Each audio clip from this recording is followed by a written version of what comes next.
Good morning from Lagos, Nigeria, and good afternoon and good evening to everyone across the globe. My name is Yetunde Holloway, and I'm the Chair, Committee of Women in Engineering of the World Federation of Engineering Organizations, WFEO. The webinar today is the first of a two-part series titled Intersectionality of Gender, Climate Change, and Engineering. So on behalf of the committee and members, I welcome you to an event that promises to be interesting, interactive, and informative, with diverse and inclusive presentations from women leaders of various disciplines all over the world. I must express sincere appreciation to all the presenters for being with us here today. Special thanks to Marlene Kanga, the immediate past president of the WFEO and the leader of leaders who will be moderating the event, and Professor Gong of the WFEO, as well as President Carlien, Bou-Chedid of the FAO, who will be giving opening and closing remarks respectively. Please enjoy. Marlene takes over from here. Thank you. Thank you very much, Yetunde, and good morning, good afternoon, and good evening to all of you who've tuned in to listen to this very interesting webinar on gender and intersectionality of gender and climate change. In other words, the role and impact of women, especially in STEM, on climate change. As Yetunde said, I'm the immediate past president of the World Federation of Engineering Organizations, and I'm really pleased to be here today. As the world grapples with solutions to adapt and mitigate the impact of climate change, it's important to engage with 50% of the world's human capacity, that is women, who are left out generally out of the development and implementation of solutions to climate change in so many countries. Climate change, in fact, increases gender equality and has an overall negative impact on women. This is not because there's something inherently vulnerable about women, but because socio-cultural structures deprive women of access to resources, decision-making, information, and agency to make a contribution. Importantly, research has found that the least gender equal societies are often the most vulnerable to climate change and also have low rates of adapting and mitigating the impacts of climate change. So improvements in gender equality contribute to climate resilience, and gender equality therefore benefits everyone. Importantly, women with training and education in science, engineering, and technology have an important role to develop solutions and lead strategies for mitigation and adapting to climate change. And also, it's been found that women in leadership positions tend to drive responses more effectively. This is similar to the positive impact of women's participation on the performance of organizations in terms of innovation, governance, and business performance. So therefore, it gives me great pleasure to welcome the women and scientists and engineers from Africa, Asia, Europe, and Australia to present their perspectives on gender and climate change in various fields of science, technology, and engineering. You are all leaders in your field and in your country and are in a position to make a difference in this important area. So we are certainly looking forward to hearing from each and every one of you. So first, I'd like to welcome Professor Gong, President of the World Federation of Engineering Organizations, who's here to support us, and we're very pleased to have him. So I welcome you, and please say a few words. Professor Gong. Thank you, Dr. Marlene. Good day, dear colleagues. Welcome again to the webinar on the intersectionality of gender, climate change, and engineering. Nowadays, we are already suffering devastating effects of the climate change, with increasing floods, hurricanes, extreme heat and cold, heavy rain and drought, and other kinds of disasters. Women, especially women in underdeveloped countries, are the most vulnerable group in these situations. According to the latest report of IPCC released in early August, it is said, unless there are immediate, rapid, and large-scale reductions in greenhouse gas emission, limiting warming to 1.5 degrees Celsius will be beyond reach. The United Nations Secretary General Antonio Guterres said this report is a code red for humanity. He emphasizes that if we combine forces now, we can avert climate catastrophe.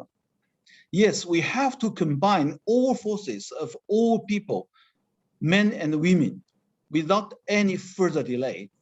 However, if half of the population, I mean women, is underperforming and underrepresented, it is a major problem for humankind to combining its all forces.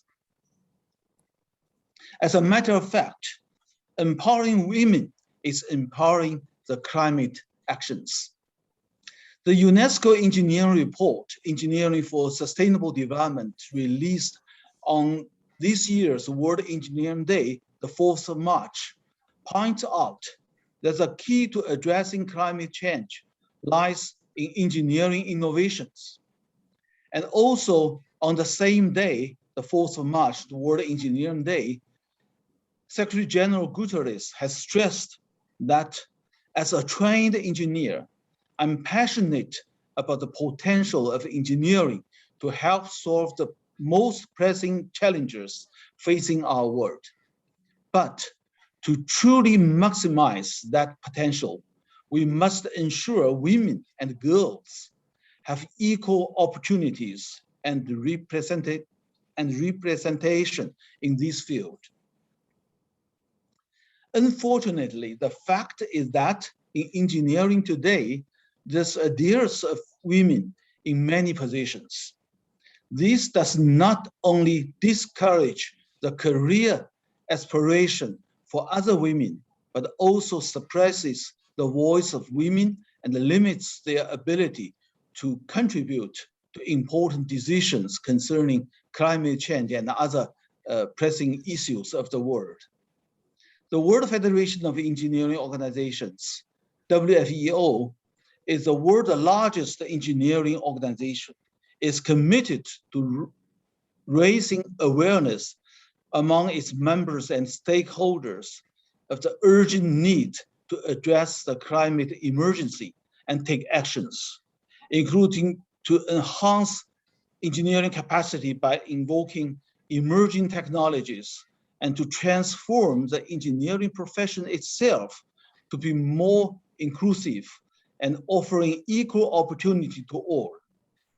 WFEO has worked closely with the International Network for Women Engineers and Scientists, INWES, to help developing capacity of engineering, especially for climate actions for young women in underdeveloping countries. This webinar is in fact a preparation for the actions of WFEO on incoming COP26 conference.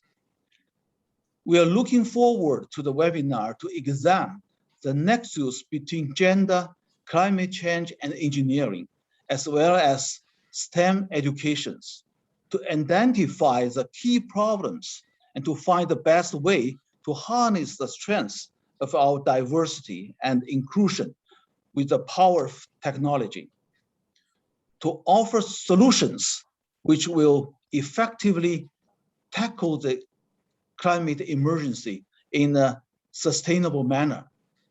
Engineering and engineers are crucial to addressing the climate challenge of sustainable development, and the great potential of female engineers needs to be further unleashed.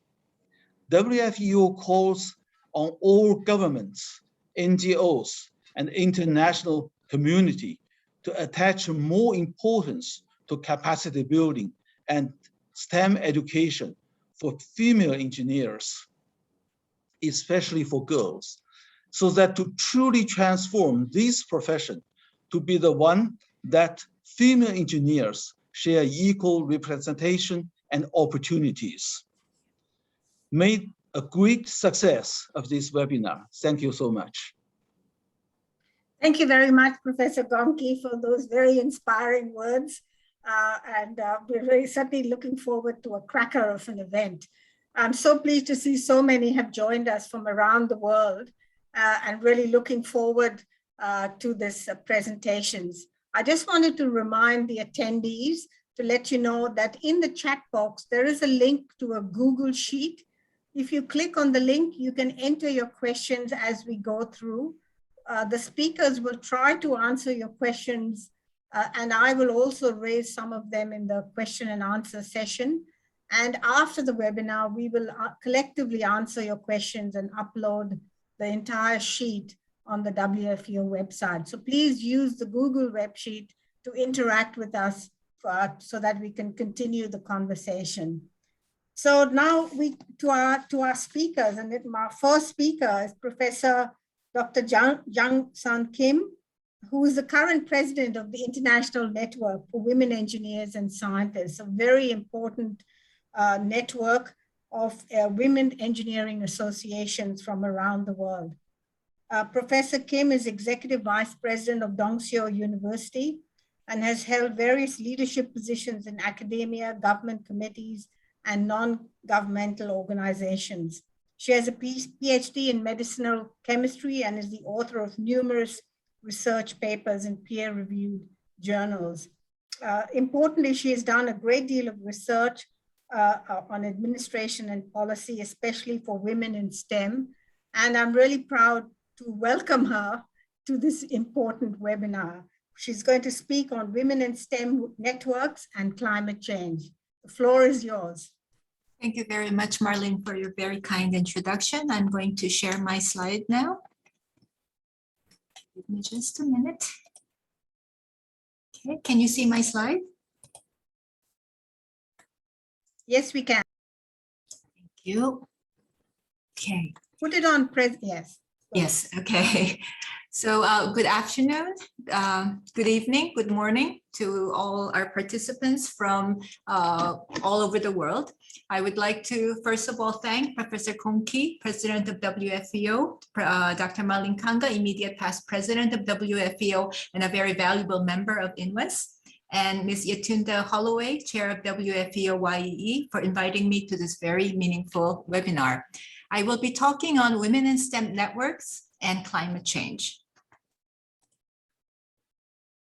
The IPCC 6th Assessment Report was released recently in August, and the report was the first working group 1 report, although the completion of the whole report is planned for 2022. What was alarming about the report was the unprecedented change that has been observed by scientists in all regions of the world. We know that strong and sustained reduction in carbon dioxide emission and greenhouse gases can limit this change. But what is clear from the report is that human influence on climate change is undisputable. Thus, human action is the key in determining the future course of the climate. Action is required, and inaction will make consequences more irreversible. Without doubt, climate change is a global issue that affects all of us. Climate change is a global issue, everyone is affected, and action is needed. And women tend to be more vulnerable to these effects, calling for gender-sensitive strategies. However, today I would like to focus more on women as effective actors or agents of change and in mitigating and adapting to climate change, especially since INWES and WFEO are organizations of scientists and engineers. As president of INWES, I would like to emphasize that women scientists and engineers should be fully utilized in tackling the climate change issues. The 4 critical building blocks in responding to climate change are mitigation, adaptation, technology transfer, and financing. As scientists and engineers, we need to look into the technology transfer aspects where we need to take into account women's needs, but more importantly, to make use of women's knowledge and expertise should be emphasized. Technology transfer is never gender neutral, but when coupled to the negative effects of the changing climate, it tends to become less gender sensitive. The UNFCCC recognizes that technology is increasingly relevant in adapting and mitigating climate change. Again, in equal inclusion of women and men in all aspects of climate change project is crucial. As scientists and engineers, I would like to emphasize the importance of science-led solutions. Science is not limited to climate sciences alone here, but it should encompass all disciplines. And scientists and engineers are not just men, but men and women. The pandemic, that's the COVID-19 pandemic, has shown us the power of science in global emergency. Drug development and vaccine development in response to the pandemic COVID-19 has been revealed. Climate change also can be dealt similarly. Solutions can be found if we work together, and priorities for research and development need to be set in the context of climate change. A recent statement by the Royal Society of the UK has outlined 12 specific areas critical for achieving net zero emission by 2050. And they are climate modeling, carbon cycle, digital technology, batteries, heating and cooling, hydrogen, carbon capture and storage, climate resilience, land use, and the global food system, health, and policy and economics. We need to get more women into these fields. The best way to get more women into the expert group for tackling climate change is through women in STEM networks. The pandemic has also shown us the importance of international collaboration and cooperation, which is why women in STEM networks are important more than ever. Women in STEM networks have played an important role in overcoming the barriers and in advancing opportunities for women and girls. However, women in STEM networks can do more than dealing with gender barrier issues. They can bring changes through communications and cooperation. Here I show you a statement that was given by the president of WES in 1991 at the INWES conference. And here she emphasizes the need for communication among women in STEM and women in STEM with the world to advance towards a more secure and comfortable future. So I would like to take a moment to introduce INWES, which is the International Network of Women Engineers and Scientists. INWES is a global network of organizations of women in STEM with organizational members, corporate members, university members, and individual members, all together representing about 250,000 women from over 40 countries worldwide. Our mission is to build a better future worldwide through full and effective participation of women and girls in all aspects of STEM. Our membership covers the 6 continents of the world, although we would like to expand further, especially in South America, where we could gain more members in the Latin American region. The history of INWES goes back to 1964, when the first international conference for women engineers and scientists was held in New York, USA. At that time, there was an informal network, which was in the form of a continuing committee, but it was in 2002 that INWES became a formal network with the assistance of the UNESCO grant. In 2004, INWES was incorporated in Canada as a not-for-profit corporation, and 2008 became an official NGO partner of the operation type with UNESCO. In 2017, we gained consultative status of the UN Economic and Social Council, otherwise known as the UN ECOSOC. Some of you who have already visited the UNESCO website may have seen this statement, and I read, as a solution to tackle the issue of gender imbalances in STEM, UNESCO aims to support and promote networks of women scientists in various scientific domains and regions, such as, among others, the International Network of Women Engineers and Scientists, INWES, and this is who we are. Our objectives are shown in this slide in black fonts. One is to become an influential voice on STEM issues for the benefits of women in society. Two is to increase the presence of women in mainstream STEM decision-making bodies. Three is to promote exchange of information and best practices for outreach and professional development. Four is to provide opportunities for networking worldwide. And five is to provide range of global and regional projects. Six is to expand the opportunities for education and careers in STEM for girls and women. And as you can see in the red fonts, our objectives are in line with tackling the climate change issues. INWES hopes to join in the endeavor to become an influential voice in gender perspectives in climate change issues. We would like to increase the presence of women in mainstream STEM decision-making bodies for developing policies on climate change with gender perspectives.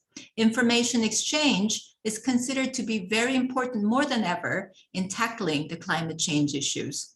And developing education resources in STEM on climate change for girls and women will be included and has been included in our agenda. And I think this is something that the Women in STEM organization should be continuously working on, especially for our girls who will become our future women engineers and scientists.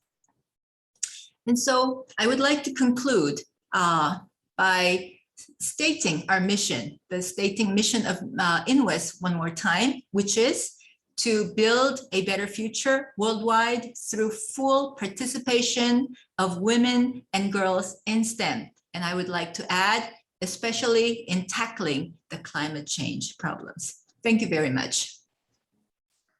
Thank you, Professor Jung Kim, for that very interesting presentation. And if I can plug INWES, I can say, go to the website if you want to join INWES. Even individuals can be members, and you'll find a great source of support there and networking and information. And I say to the audience, please type your questions in the Google worksheet, and we will be happy to respond to you. So now to our next great speaker, Professor Dr. Nidhi Nagabhatla. We're very excited to have you here, representing the UN University and also another important partner of the World Federation, the International Science Council, which represents the science associations of the world. So we certainly have a very big voice here tonight.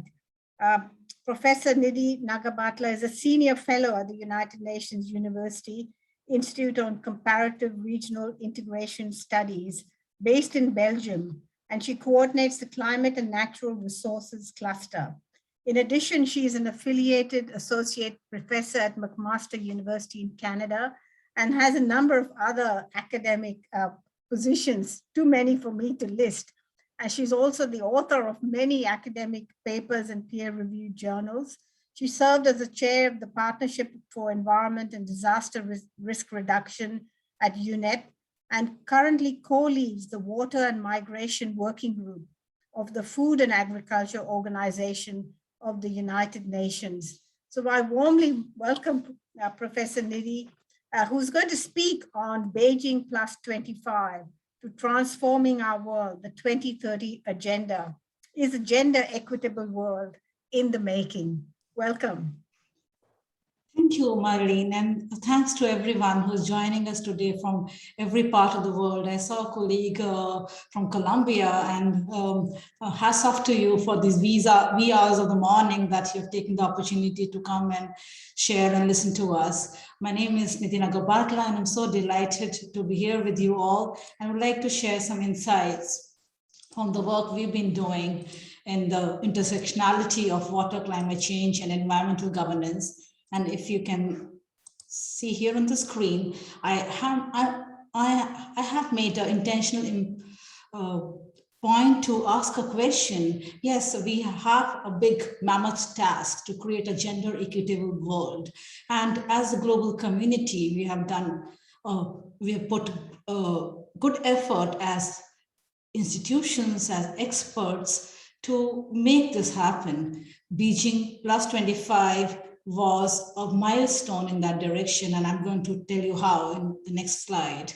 The Transforming Our World Agenda 2030, the Sustainable Development Goals that come with it, is another pathway that may make this happen. But today, we need not agree or disagree whether it's in the making, but let's hear what's going on. Some quick note on concepts and context of the Beijing Agenda. That was a sort of a big milestone in bridging the intersectionality of gender biases, inequalities between men and women that have persisted because of socioeconomic structures, socio-political complexities, or socio-cultural systems that may apply to different geographies. I may not read everything, but I've highlighted some things in bold to catch your eye, to see that what we were up to as a United Nations system to bring together not just member states, but also people who worry and care about these agendas of bridging inequalities, of having a gender sensitive notion in development planning and economic growth. And Beijing agenda was very diverse. It took note of women in the environment, violence against women, the girl-child needs in particular, the economic intersectionality between gender and the work space, institutional mechanisms that need to be put into place, and many others, as you see in this figure. Apart from diagnostics, it also came up with action points. So it was a sort of a very comprehensive agenda that was negotiated in 1995. After 25 years, we are trying to look back and see what all it has achieved. But this, in terms of action point, it was very clear on how to achieve some of these gaps and needs that are identified through consultative discussions between different countries and states and communities. And I would like to highlight at least 1 or 2 points from here: how to understand the inequality in the economic structure and policies, the sharing of power and decision makings at all levels. And in the contemporary times, climate change is certainly one domain wherein decision making in odd level should be gender sensitive, and that has been endorsed, acknowledged, and accepted by just not head of the states, but also communities, citizens, and people at all levels of the society. So what it triggers is the need for mechanisms at all levels to promote advancement of women. And I would like to acknowledge the talk from the previous speaker, Dr. Kim, who specifically outlined how in the STEM arena, these bridges can be created, these gaps can be filled.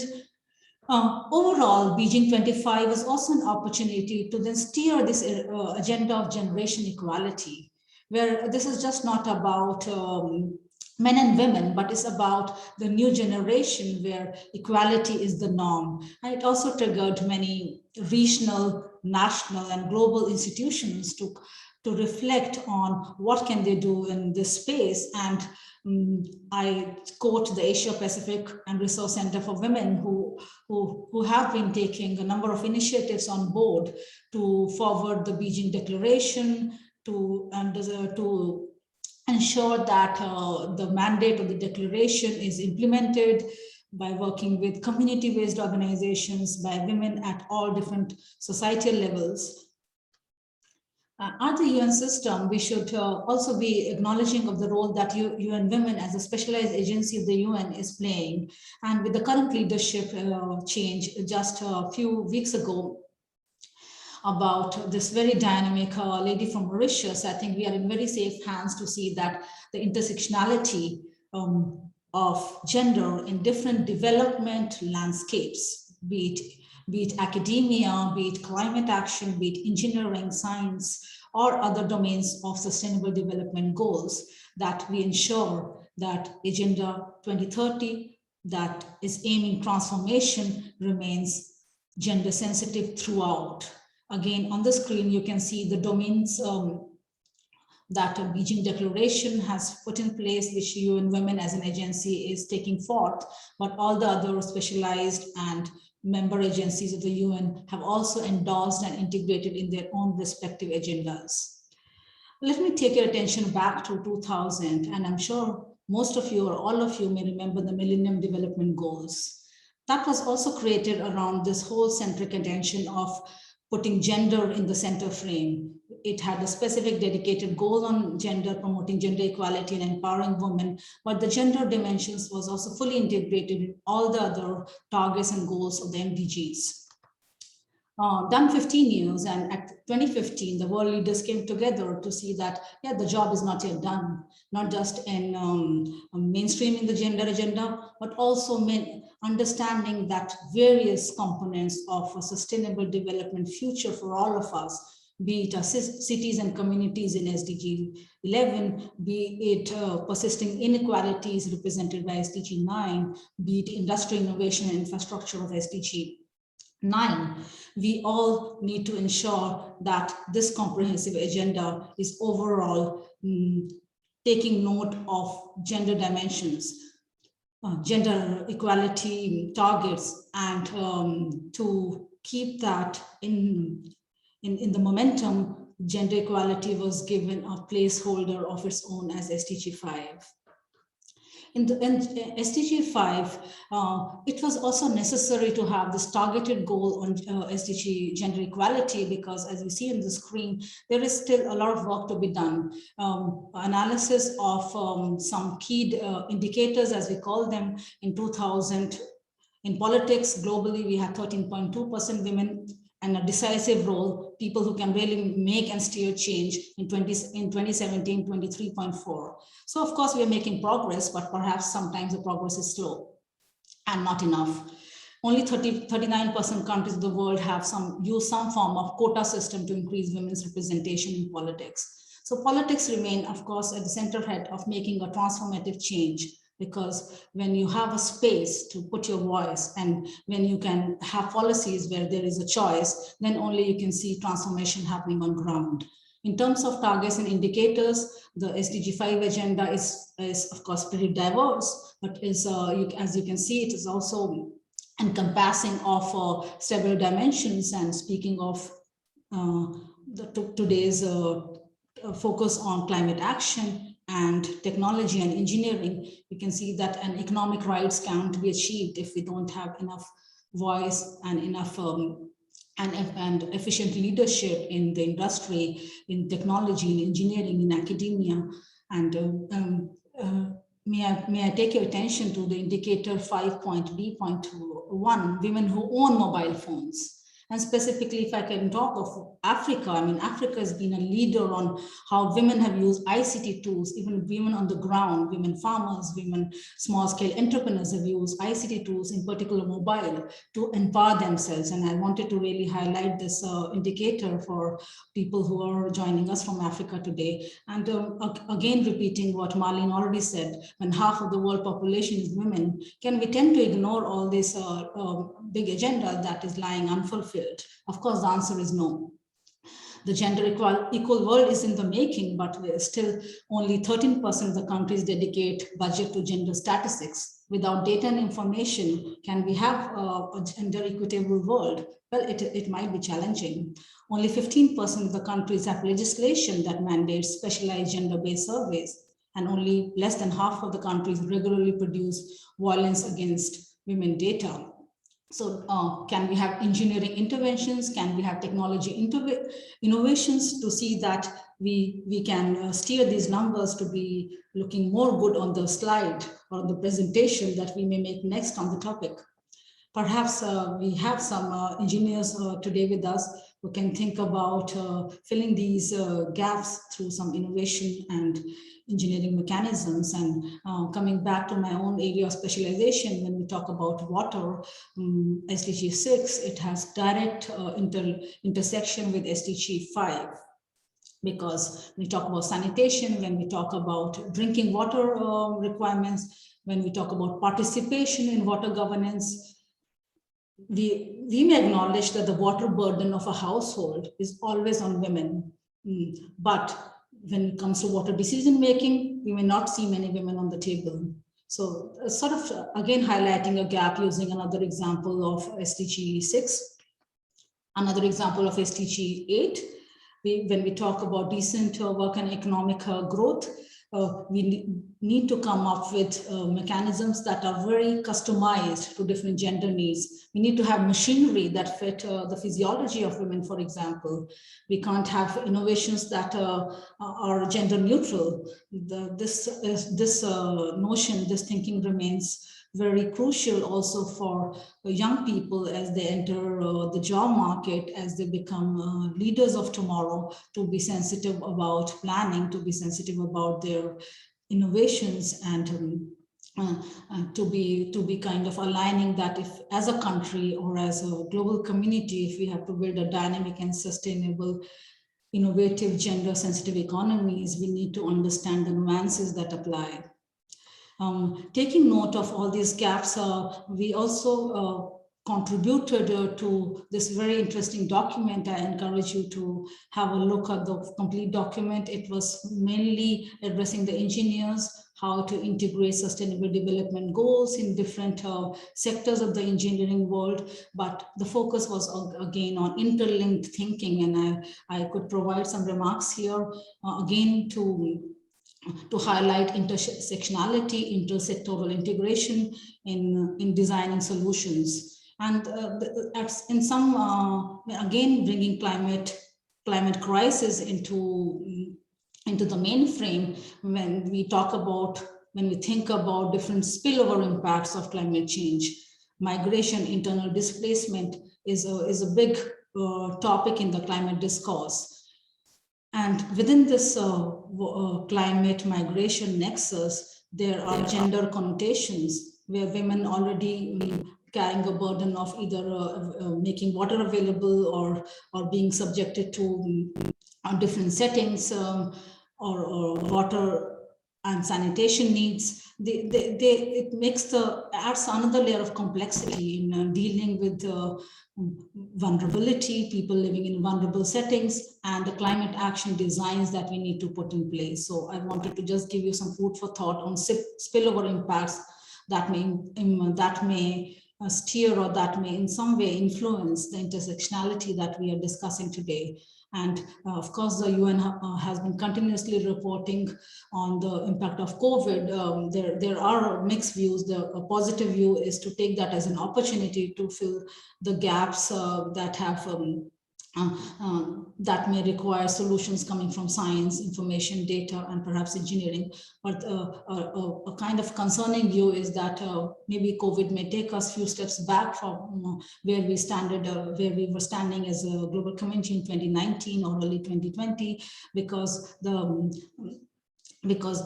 steps that were taken to put girls into schools in certain communities or girls into education, due to limited financial capacity of people who have lost jobs, that those numbers may look a bit more grim. So again, to just give you another example of intersectionality, and not to discount the fact that when we talk about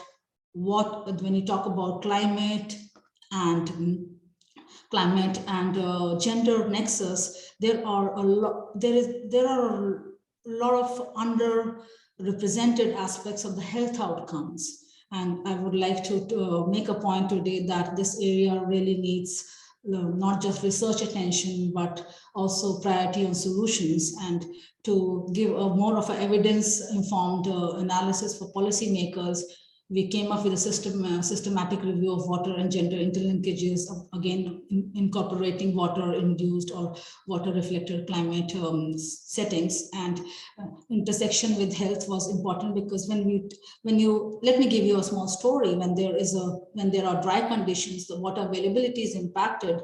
Women in certain settings may have to go even longer distances to fetch and fulfill the water needs of the household.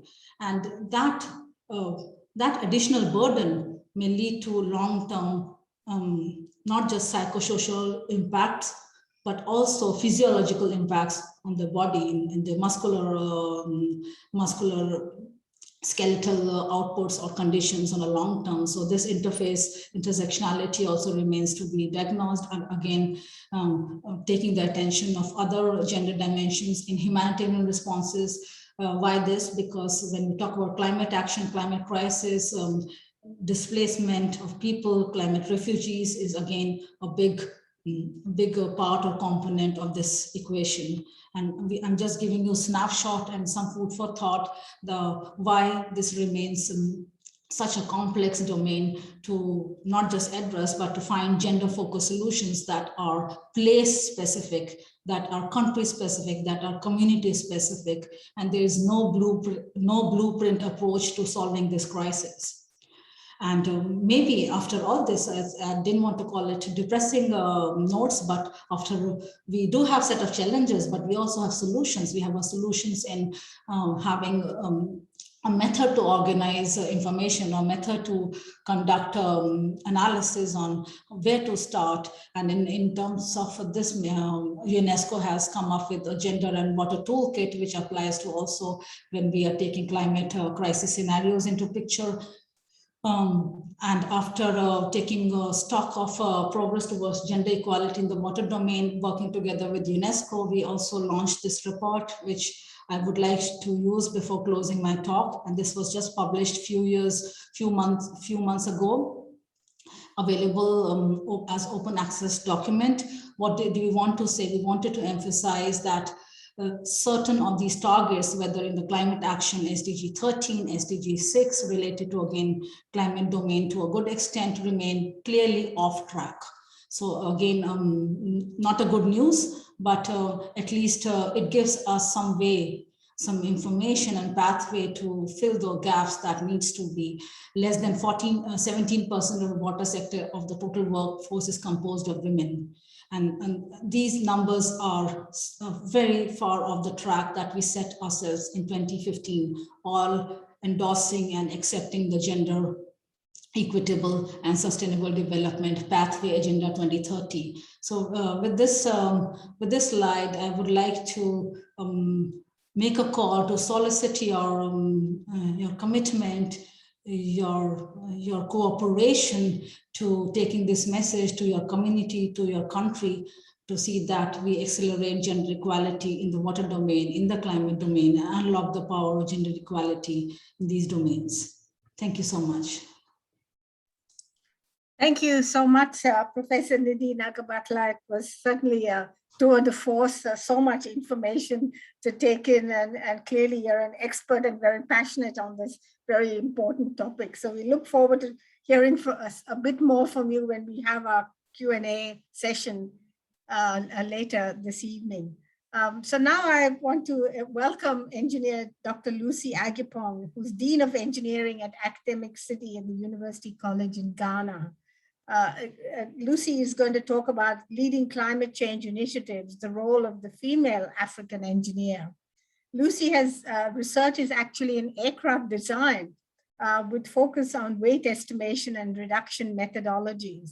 She is focused on the design and manufacturing of tooling and fixturing components for the aircraft industry. And she has collaborated with industrial partners like Airbus, BAE, Rolls-Royce, and so on. And she's also a very strong advocate for women in engineering, a member of the Ghana Institution of Engineers, and a science, technology, and engineering and mathematics ambassador. So welcome, Lucy, and we look forward to hearing from you. Thank you so much, Marlene, and welcome everybody. Thank you so much for the opportunity to be part of this very, very important discussion. So today, let me share my screen as well, and I'll take you quickly through a presentation that we've put together. Second.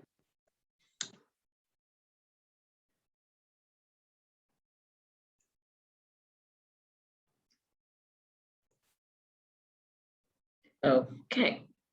So hopefully you can all see my screen. So as Marlene said, my name is Lucy Agyepong. I'm the Dean of Engineering at Academic City University College. And today I just wanted to focus a little bit on the role of the female African engineer in leading climate change in our part of the world. Needless to say, based on the discussions that we're having already, we all know that the effect of climate change is no longer a debate. It's not a matter of does climate change or is climate change going to affect everybody? We are seeing it now Across the continent of Africa, we are also already seeing extreme weather variation that are bringing a disruptive effect all across the continent. We're seeing delayed weather season. If you use Ghana as a typical example, our rainy season is usually supposed to be between April and June, but we're seeing more heavy rains around September going into October. These are some of the effects of climate change. And what happens is that when we have these excessive rains, they result in complete washout. When you are from an underprivileged country, then loss of infrastructure becomes a monumental defeat. There's a massive loss of lives. Another thing that we're seeing on our part of the world in the effect of climate change are these prolonged and intense droughts, which tend to threaten our agricultural production and food security. Again, if I can use Ghana as a classic example, this year, for the first time, there was a lot of debate, both on the news and on the media, about the fact that things that are supposed to harvest, that are supposed to have yielded by now, have been delayed because of some of the droughts we experienced the year gone past. This leads us to believe, or leads us want to discuss, what is the role in general of everybody in tackling climate change? And I want to focus on the African woman. There's this old African adage that says, if you educate a man, you educate an individual, but if you educate a woman, you educate a nation. And the reason why we have that adage is because the notion that it takes a village to raise a kid highly relies on the role of the matriarch in the family setting. In Africa, the African woman leads the household. She manages the home, she manages the finances. And in today's world, she needs to do all this on top of having a sustainable career. This means that the African woman is in a critical role to be able to instill some values and best practices in her children and the community at large. So when we say that the African woman is in a vital position, what do we mean? This means that it allows her to instill the importance of environmental protection activities and implementing climate change actions in her home and in the community. Most of the time, people think that we need drastic and massive changes, but every little bit helps. So being able to empower women, even in their home, to start adopting changes that will effectively save the planet is a good place to start. When we empower the African woman, this can lead to advancement in food and economic security and health at both the household and national levels. Because the African women are uniquely situated to initiate the conversation needed to bring about the need for change. They are present everywhere. You can see them. When you walk on the streets, you see them walking around. And there's this innate skill within a woman by which she can bring any topic to the forefront, and we need to leverage that when it comes to effecting change in climate change. Now, if I wanted to hone this down a little bit to say that we've talked about in general where the role of an African woman in this kind of setting, but what can a female engineer, someone who's an advocate for STEM, someone who has studied the sciences, what can they do so that they can drive this change that is needed on our side of the continent? What female engineers need to be able to do is that they need to take the lead in the discussion and implementation of development engineering initiatives. And I say development engineering deliberately, because when we talk about development engineering, we are looking at the emerging field of academic inquiry and practices that are not only looking to come up with solutions in isolation, but rather we need to be able to collaborate with the local communities, academia, industries alike, to co-define problems and co-produce solutions. A lot of the time when we come up with climate change initiatives, the tendency is for people either in the West or in more developed countries to come up and say, this is what you need for your nation, and these are some of the innovations that you need to adapt. But the truth of the matter is that there are intrinsic knowledge embedded within our indigenous roots that are already positioned to combat some of the effects that we're seeing in climate change. If you go into some rural areas, the use of the cooler is able to be used to preserve vegetables as opposed to using a refrigerator or anything alike, which means that in the indigenous African, there are some technologies that we scientists of today can further enhance and work on and bring it to the population at mass. That is why it is very important that the role of the female engineer today, having acquired the knowledge, the global science and technology information, will be able to adapt it and use it as an appropriate technology within their community. When you engage the community, they buy in and they're able to effect the change quicker. What other things can we do? Take lead in engaging the younger generation to be part of generating sustainable solutions to combat climate change. One thing I loved when we started this session, we talked about how education is a key important factor to combating climate change. So we need to go to the grassroots level. What we're doing here in Ghana, in collaboration with the Ghana Institution of Engineering, Women in Engineering, we are going to the schools. We are encouraging students to take up STEM courses, and we are challenging them through competitions to come up with innovative ideas to combat climate change. The other things that we are doing is that we are the voice and are working with government bodies to be able to develop and promote climate change initiatives across the continent. We are part of the decision-making body. We are speaking to the policymakers because we know that our voices has to be heard. Other things that we could do, or the role of the female engineer, is to collaborate and coordinate with other women engineers. So we lead the whole climate change discussion at both the rural level and the urban communities. So we go to the less privileged and we go to the affluent and say, come on together and let's make this change. Other things that we can do as well is organize events such as the one we're having right now at an international level that allows us to discuss the issues of climate change unique to Africa, unique to the world, and how we can engage in knowledge transfer of solutions. So we can tell you what is working on our side of the continent, and you can also share with us what is working on your side of the continent.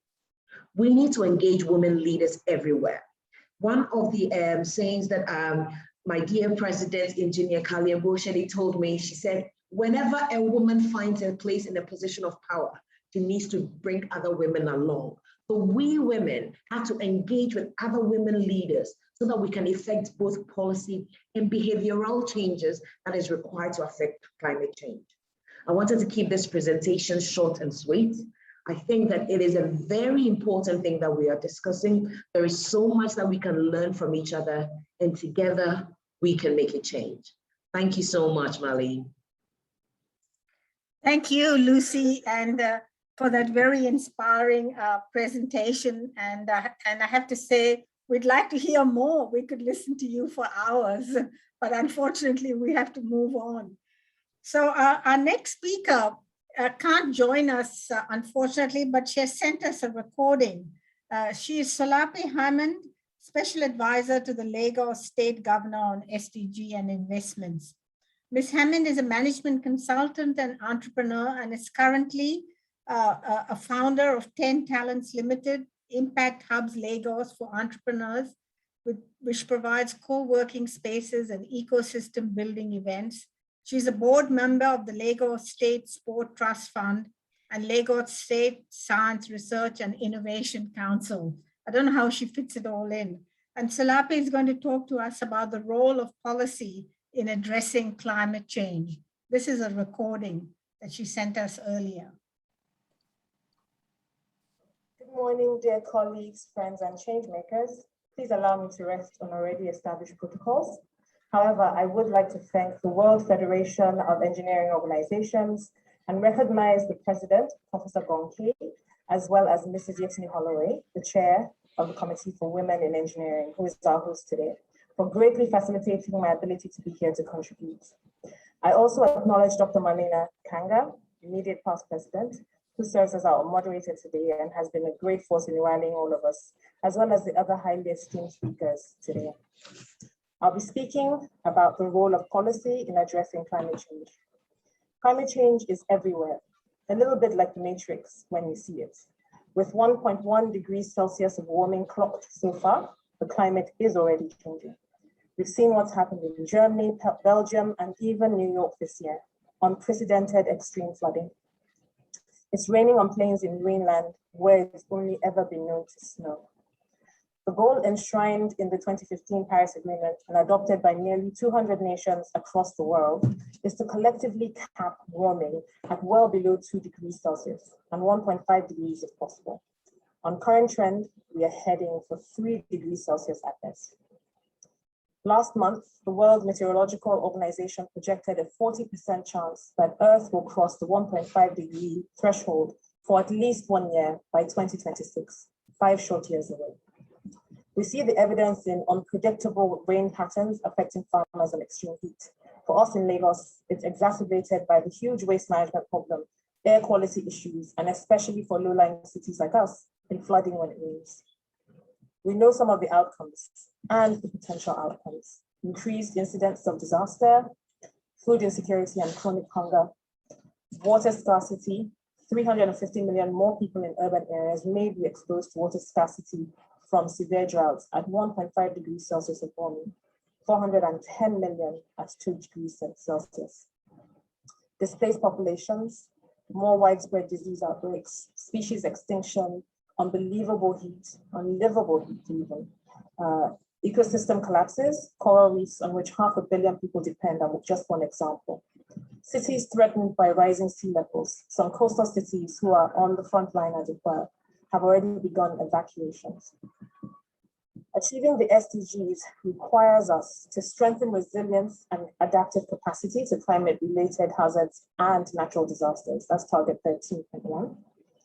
Integrate climate change measures into national, and in our case, state policies, strategies, and targeting and planning, target 13.2. Improve education, awareness raising, human and institutional capacity on climate change mitigation, adaptation, impact reduction, and early warning, that's target 13.3. Continued collective mobilization of up to $100 billion per year commitment through to 2025, that's target 13.4. And this is essentially to provide to less developed countries and small island developing states specialized support, funding, technology and capacity building, mechanisms for raising capacity for effective climate change related planning and management, including focusing on women, youth, and local marginalized communities. And this is one target that is nowhere near being achieved. So what is needed? It is clear we cannot continue as we have. That's what got us to this point. Action is needed, and urgently too. The Intergovernmental Panel on Climate Change, the IPCC, last month warned that adaptation costs for Africa are projected to increase by tens of billions of dollars per year with warming greater than 2 degrees, making the targets that we've talked about earlier even harder to reach, and perhaps for the countries least equipped to deal. Action requires a mindset shift from all of us. For the individual, consumption choices. Women are critical here. We tend to be the shoppers. We tend to be those who are molding the future. We tend to be the teachers. And so we have a great role to play in championing. And for example, it's a very small, we hear everyone trying to do their bit. I think it's important. We have people doing all sorts of innovative things to eliminate single-use plastic. I, for example, have a living Christmas tree, a great pine tree that I put out during Christmas time, and put out of my house after. There are things we can do around water usage, circular living, local buying, reduced consumerism, conserving energy. These are all individual choices that men, women, and children can choose to make and be proud of. We also have choices that businesses need to make. Businesses need to align with the SDG goals and targets. Not with CSR money, which is a very, very nice to have. It's good to be socially responsible, but that's really only what we call 3% money. Here in Lagos, in Nigeria, 3% is typically what you can get off as a tax rebate. What is really needed is a complete reorientation of businesses and their missions, as well as a creation of new businesses and business models. We also have to choose the sort of future that we want. And we can choose to create an utopian future or a dystopian future. It's up to us. Looking at things around renewable energy and just new ways of living. And we've seen that we can do it. We saw what happened with COVID and the lockdowns. We all survived, and our businesses survived with less travel, with virtual events and virtual meetings such as this. There are ways that we can make the world better just by looking at the choices we make for the future. And last but not the least, and really the crux of my conversation here, is policy choices. We must start to do the hard and impossible things. We also need governments to be the rallying point. Too often we see individual actions, well-meaning businesses, but those efforts and resources can very quickly be dissipated when they're not concentrated and working together for the common good. The sheer amount of time that can be spent in trying to understand what is there, in trying to gather the data, in trying to create awareness, can all be diverted to solving the real problem, or rather focused on solving the real problem. So what has Lagos State done? Lagos State has a resilience strategy developed by the Lagos State Resilience Office that covers not just climate change response, but we have a specific climate action plan that we're working towards. The Ministry of Environment has also recently developed a plastics policy that calls to action producers and consumers alike, and has graduated actions that look to get us to net zero on single-use plastic in the next 5 years. The Lagos State Parks and Gardens Agency has also embarked on a massive greening of public spaces, schools, hospitals, and public institutions. They also have a 5-for-1 greening policy, which requires that for every 5 trees that are cut down, that have to be cut down, and they do check to see if they need to be cut down in public spaces, 5 more are planted to replace it. The Ministry of Transport and Energy is working on a plan to convert public transport buses to gas-powered and electric vehicles to move us away from dirtier fuels. And innovation is extremely important to us in Lagos. I'm sure many have begun to hear about the amazing Lagos technology ecosystem and the capacity they have for creating innovative solutions to problems. For us, we believe there is no monopoly of knowledge, there is strength in numbers, and so it is critical to support this young, nascent, but very powerful ecosystem. And so at the Lagos State Science, Research and Innovation Council, we're supporting and investing in research, STEM, education, and innovation. We provide grants. We just recently did a call out for circular economy, and we're reopening for another round in the next few days. These efforts are already beginning to bear fruit in less than 2 years. We recently received a patent for one of our healthcare devices, which also won a second-place national award. So this shows that there is an opportunity and a need to continue to invest also in innovation to help us to address the problems.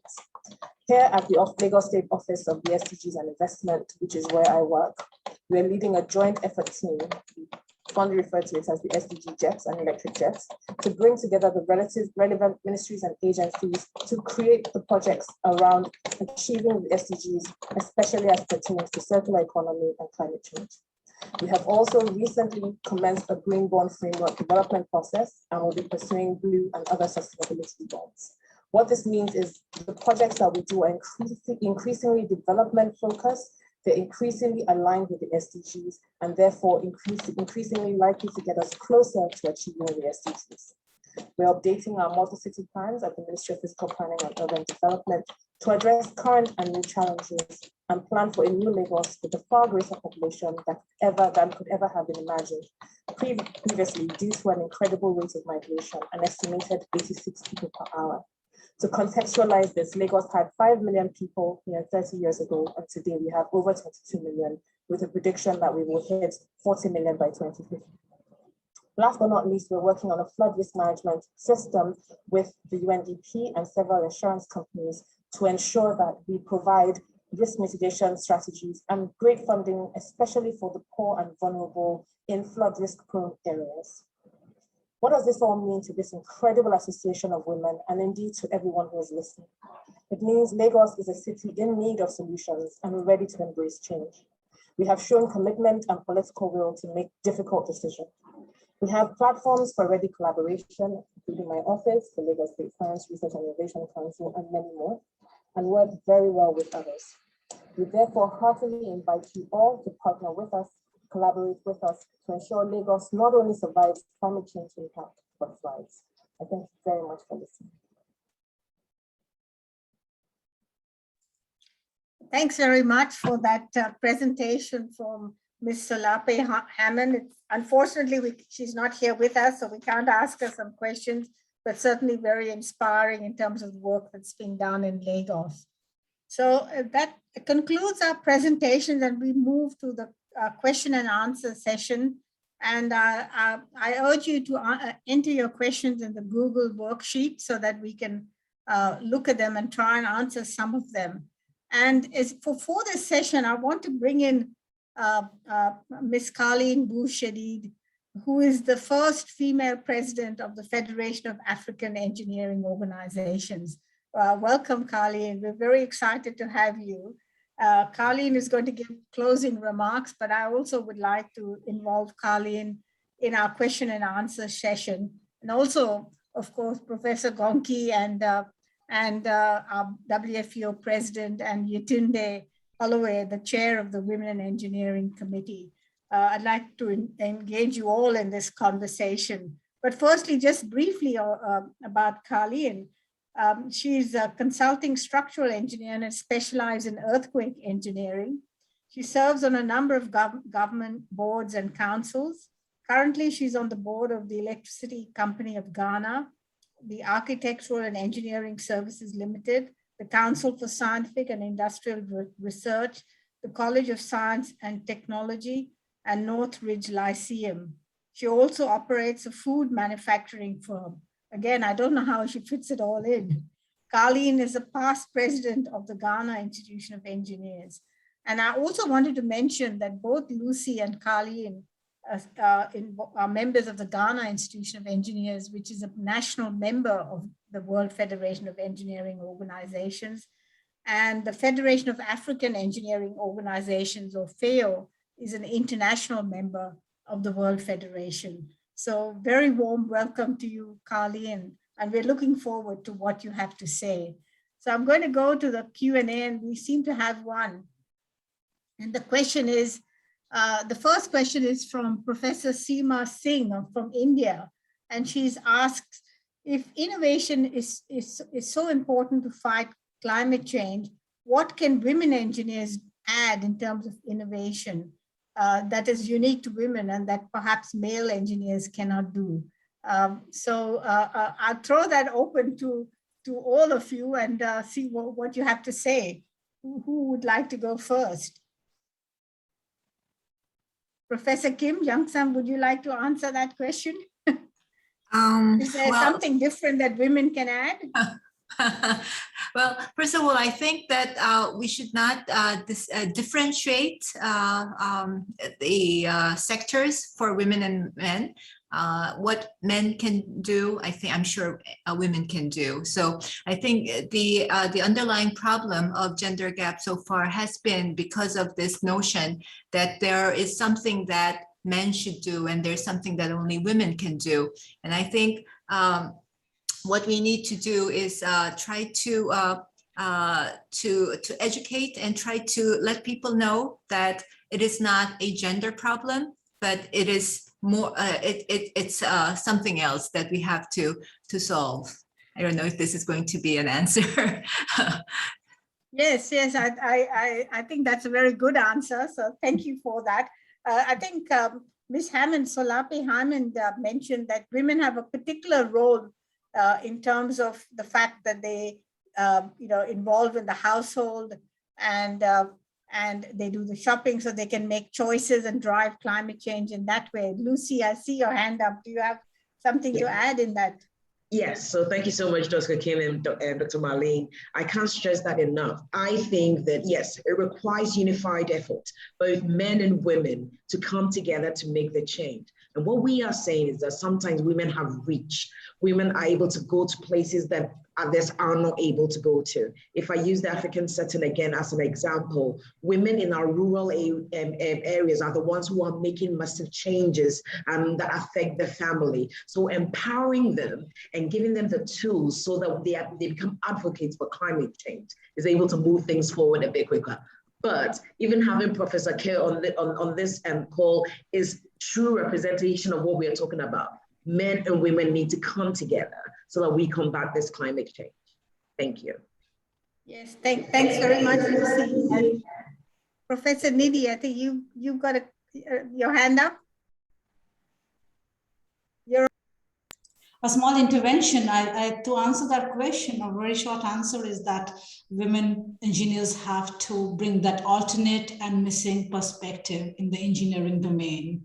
I'll give you a small example. While doing transportation engineering in Germany, when they asked a group of women, they said they want the distance between one stop and the other stop should be less than 1 kilometer, because when they bring their babies in perambulators, they can't walk 1.5. When they asked the same question to men, they said that really first they don't care, and second is that their idea is on point 1 to point B. So it could be 1.5 to 2 kilometers. So designing a transport chain for urban landscape has such a different answers when you take different stakeholder groups. So just wanted to bring that to the attention of the person asking the question. Thanks. Yeah, absolutely right. In Australia, we have a small lip or ramp on the pavement when you cross the crosswalk, and I think in other cities as well, which I understand was the idea of a woman, again, with a pram or a stroller pushing it. And so when you're taking it down the curb, there's no bump, it's more smooth. So, it's your own experience informs these solutions. And this is why diversity is so important, because it enables you to see different points of view. Carlien, I think you had your hand up. Did you have a comment to make? Yes, Marlene, I was going to say the same thing, that women bring different perspectives to the same problem, and that's why they must be there.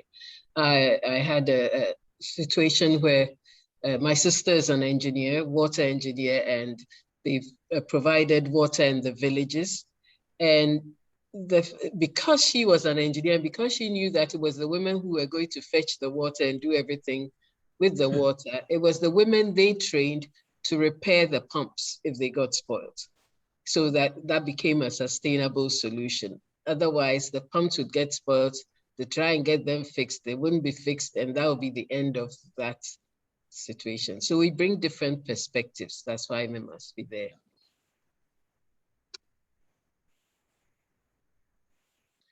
Marlene, we could not hear you. Marlene, you're muted. Yes, I'm muted, yes.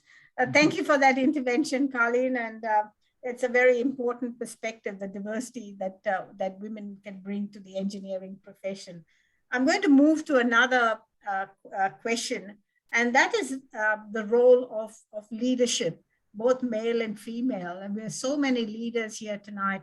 And I wanted to ask, what in particular is the role and responsibility, if you like, of leaders in this issue of addressing climate change, especially from the STEM perspective? So I'll go for perhaps to Professor Gong as president of WFEO. Do you have a perspective? Thank you, Marlene. I think, again, in the leadership, if I say leadership is a team, to include women leaders, that will bring us a different angle to see the problem, and to provide different perspective of the solutions. I think that's a very, very important. My own experience to run the university, I was the president of a very big engineering university in China. And in the early years, we don't have a vice president, female vice president, all team are men. But when we include the women in the team, we do learn a lot from her because she do bring a new angle to see the problem, and new comments, special comments to the solutions. It is very positive. And I have just give a written answer to this question, how to promote the women leadership. I think at least we need a dedicated committee of our organization to take care of the women development in this organization and to represent the women voice to the leadership of this organization. And that would be a very effective starting point. Thank you. Thank you very much. Thank you. That's a very important perspective. I might go to Carlien from your perspective in Africa, Carlien, and what you see as the role and responsibility of leaders, especially in STEM, for climate change? I believe that leaders in anything have a duty to really try and understand the problem. And they are often in a position where they can listen to people who have their own views, maybe their own solutions about different parts of the problem. And the leaders must be able to, you know, look at everything in totality and put together the solutions and come up with something that works, that they can then sell to everybody else. You've got to be able to market those solutions, get everybody else to buy in so that it is done. And with climate change in particular, it's something, well, fortunately now people are beginning to see the effects and so on.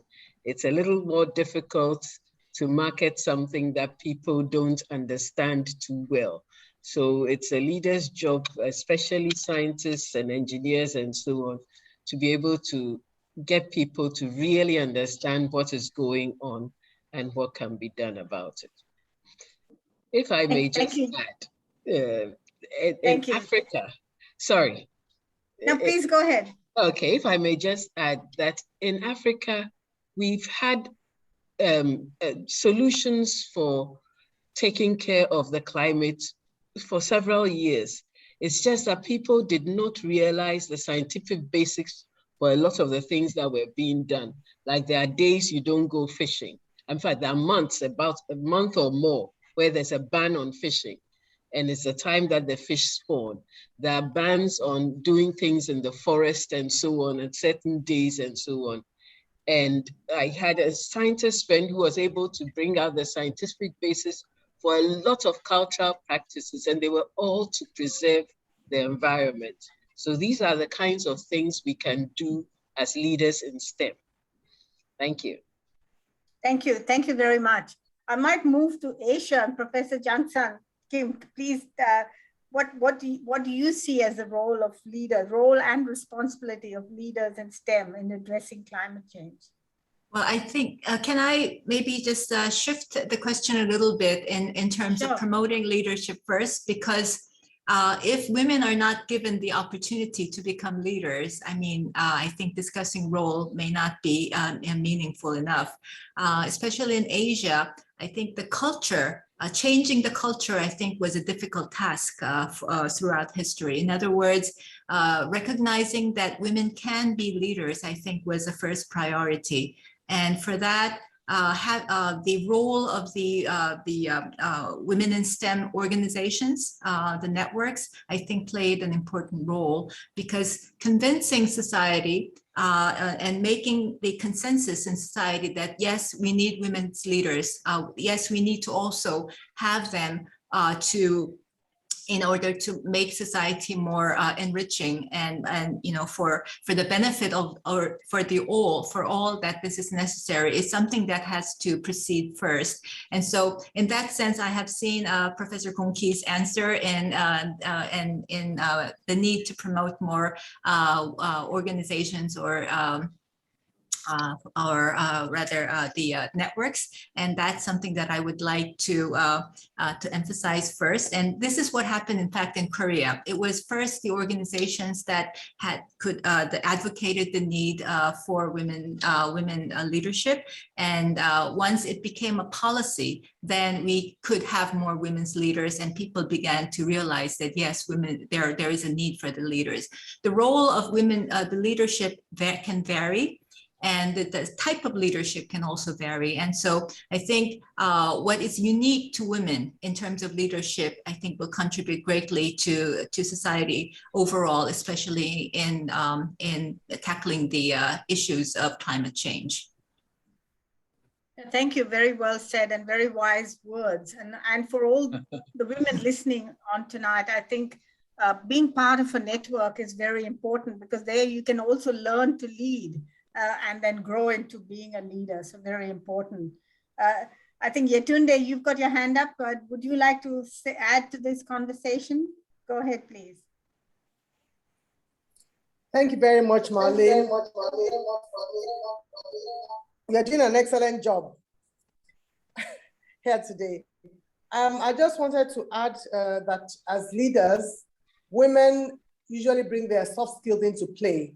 They are innately built with some of those soft skills, and they're able to apply them to situations and to innovations to make solutions easier and more gender friendly. An example is, I also work in Lagos with Solape, but in completely different areas. I'm on the policy implementation board for building schools, and I'm the only female on the board, 25%, there are 4 of us.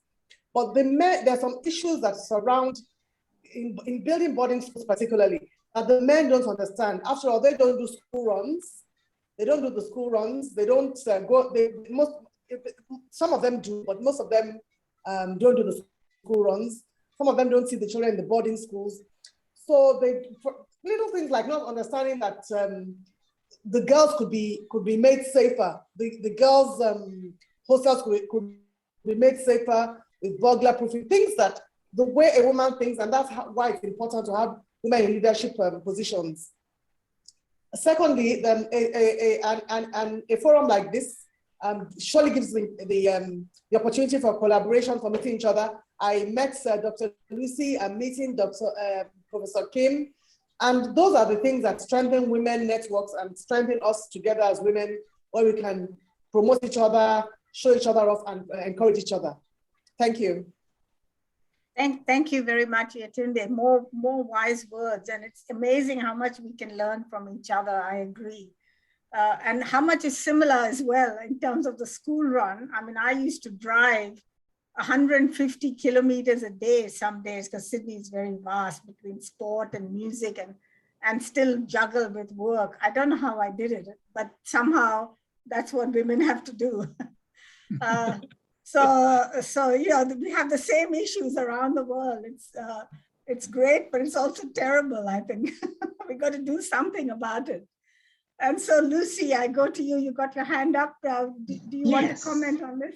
Yes, I do. And I just wanted to add on to what everybody's saying. Professor Kim talked about the fact that women need to be given an opportunity to take up leadership position. And I also think we need to create a new pipeline of future leaders. So we need to prepare the next generation of students. So when that opportunity opens up, they are able to step up. What you tend to find out is that a lot of the time, even when there's an opportunity, most women, if they can't meet 100% of the job requirement, will not put themselves up. So how do we encourage them to let them know that, you know what, your male counterpart with 20% is going for it. So why don't you go for it as well? Because you're more than capable. So we need to take it back a step further as well. As we're creating opportunities at that level, we need to bring up the next generation, change the mindset as well, and say that you're more than capable. Come and add your value. That was the only thing I wanted to add. No, you're absolutely right. You see, there's so many women who have to be encouraged and almost pushed into position. They always say they can't do it. And I found in my case, where I've taken a risk and felt I can't do it, when I've got into the job, I found it's been so easy. And I thought, why was I so afraid? Because actually I was able to do it. So yes, that's another issue, that women really need to take more risk and step up. And so now I want to ask Professor Nidhi Nagabhatla, you've got your hand up, but I wanted to particularly ask you, because you provided some stark statistics on the women in leadership around the world. You know, what your view was on this important topic. Maybe I should give it a bit of a provocative answer, yes, if I may. Please go ahead. I think we need to, in this whole discourse of gender equitable world and sustainable futures, we need to look beyond this whole notion of gender parity, which is 50-50%. It's not about filling the numbers. It's about bringing women to the leadership positions so that they are at the top of the pyramid to be able to take a call, to be able to make those decisions and policies, which provides a platform for a voice, a policy that gives you a choice. So maybe I'll keep it short. Thank you. Yeah, and I think, again, that's so important. And they say that those countries that have women as leaders, especially political leaders, have made the most progress in addressing climate change. I think it's just perhaps the broader view, or the different viewpoint, but also the sensitivity. I think women are more sensitive to the future generation through their children, and constantly looking to the future and making those informed choices. I think that Solape also talked about. So that's really important. We have a number of other questions in the chat, and I might just read for those who haven't seen. In terms of the presentations, the recording will be made available on the WFEO website, so you'll be able to see and hear those all the way through. Professor Gonki has answered the question from Heidi about what mechanisms seem to work effectively to promote women in STEM into leadership positions. And we've already talked about the role of STEM networks. And Dawn Bonfield has asked what messages can we take to COP26 this year, because the World Federation is going to be hosting an event and the Women in Engineering group will be making a statement. So I put this to the panel. What messages do you see as being important in terms of women in particular in STEM in addressing climate change? What are some of the important messages that we might take? Who wants to go first? Carlien, do you have any thoughts on that? Yes, I mean, if we are going to address climate change, technology is certainly going to play a key role, and we certainly need to put our best foot forward, and therefore we must have women. Women are key to finding solutions to climate change. They are the ones that bear the brunt of most of the effects of climate change, and therefore they have a deep understanding, perhaps a deeper understanding of what there is to lose. And so we must go with this statement that women are key in addressing climate change, and we must take firm action to ensure that they are involved. Thank you very much. Professor Nidhi Nagabhatla, what would you suggest that we take as one of the messages to COP26? I'll say a one-liner, genderization but not generalization of climate action. Oh, excellent. That's a great headline. Thank you very much. Lucy, what would you like to say? What's the message? The message from me will be, we have to be intentional and deliberate. One of the key things that I'm a strong advocate for is that not all solutions work for everybody. So we need to get to know what is appropriate for any particular culture, any particular environment. And to be able to address that, you need representation from those minorities so that they can tell you and effect change the best way they know how. Yes, well said. And I was very interested in your development engineering, what you spoke about. And in Australia, we're learning from our indigenous communities, yes, who, as Carlien mentioned, they have been looking after the environment, very dry climate in Australia, yeah, for thousands of years, tens of thousands of years. And we are now listening to them and learning from them and how to manage the climate in Australia. So yes, there's a lot that we can learn from other communities. Professor Jung, what would you like to take as a message to COP26?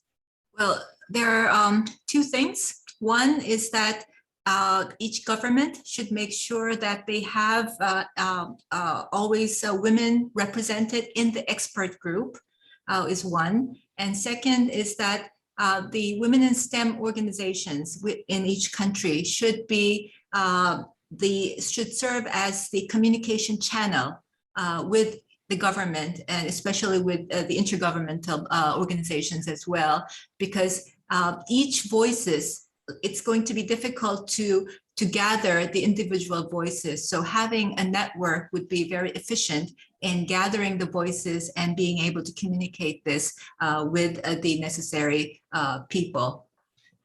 Great, great message. Thank you. Professor Gong, what would you suggest as a message for the women in engineering today? I just want to add one point about STEM education. I think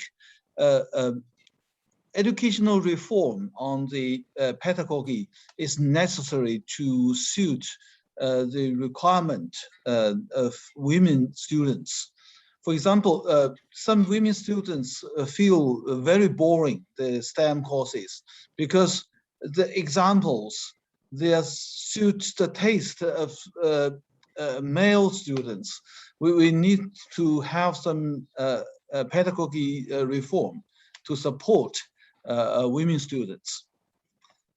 Yes, thank you. That's very important. And I think the review of the graduate attributes and professional competency framework by the International Engineering Alliance is one step, but we have a lot of work to do to implement as well. So thank you for that comment. Yetunde, any last comment, any comment from you on the message, from what we've heard tonight? I'd like to. Can you hear me? Yes. Marlene, can you hear me? Yes, yes. Marlene, can you hear me? Yes. We can. Go ahead. Yes. I'd just like to say that women should collaborate to support each other. And that's what I'd like to, one of the things I'd like to take to the COP26. That would be an important message, and also that the unique perspectives of women tackling climate change issues should not be overlooked. We bring unique perspectives to the table, and it's important that that's taken into consideration. Thank you. Thanks, Yetunde. And Lucy, please go ahead. What would you see as a message? Yes, so I just wanted to jump off what Professor Gong had mentioned when it comes to engineering education and how to make it relevant. One of the things that we have been doing here is that there is this pillars that we try to teach or embed when we're trying to shape the next generation. So when we're teaching, especially when you're teaching STEM field, we need to be able to demystify this whole notion that engineering, science, maths is all a male-dominated thing. One of the things that I always tell people when I go around, they say the role and the woman's place is in the kitchen. But if you really think about it, when you're cooking, you're adding oil, you are adding ingredients, that is chemistry. So you are already doing STEM in the kitchen. So bring it back into engineering, unless you want real solutions you can do. There's so many exciting things that we can do. We can make it contextual. So when you're teaching it, how is it relatable to the continent you're coming from? And how does it solve an immediate problem? So having learning outcome-based teaching, which we're doing as part of the African Asian Pacific Accord, focusing on coming up with solutions or teaching on using project-based learning so that students, women, girls are learning based on solving a problem. Those are some of the key things that we can do to inspire women and people alike to come into the field of STEM education. Yeah, terrific. Yeah, that's a great point, Lucy. Now we could talk all day, but we have to bring this to a close. So I now will end our Q&A session, and I now call on Carlien Bou-Chedid to give us some closing remarks. Thank you, Carlien. Thank you very much, and thank you all for the excellent organization. The changing climate is now an important development issue that is affecting the whole world and that we can no longer ignore. Daily, we are witnesses to extreme weather events that affect our food security, energy supplies, our health, and many of our basic needs.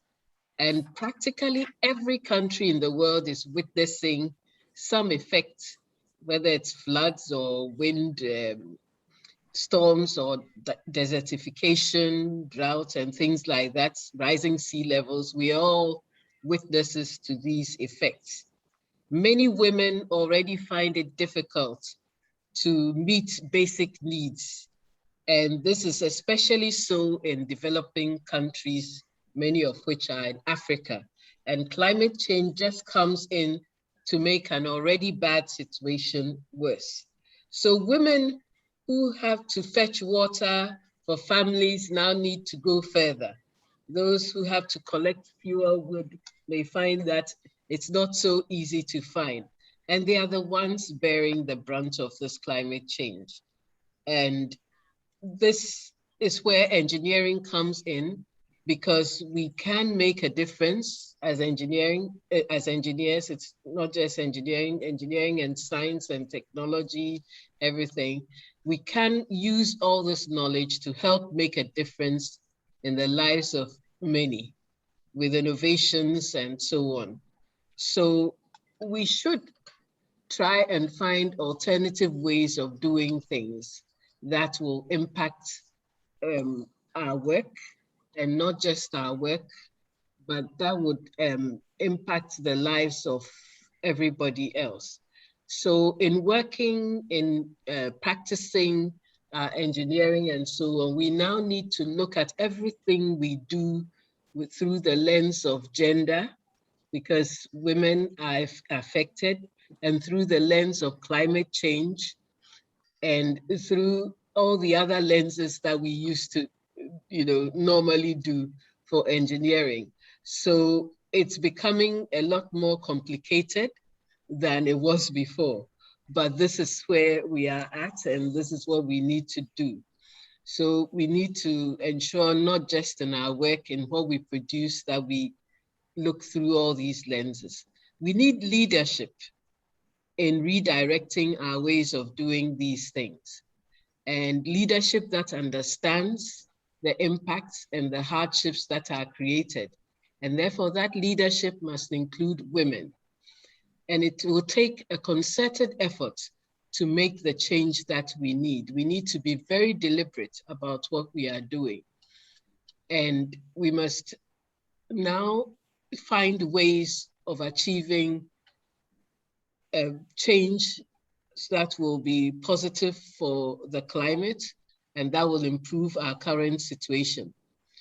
And bodies like the World Federation of Engineering Organizations and the Federation of African Engineering Organizations will have to look at this. We need to put in place systems. So we've spoken about education. So if we are accrediting engineering courses, we may want to put in requirements that look at gender, ensure that they consider gender issues and climate issues.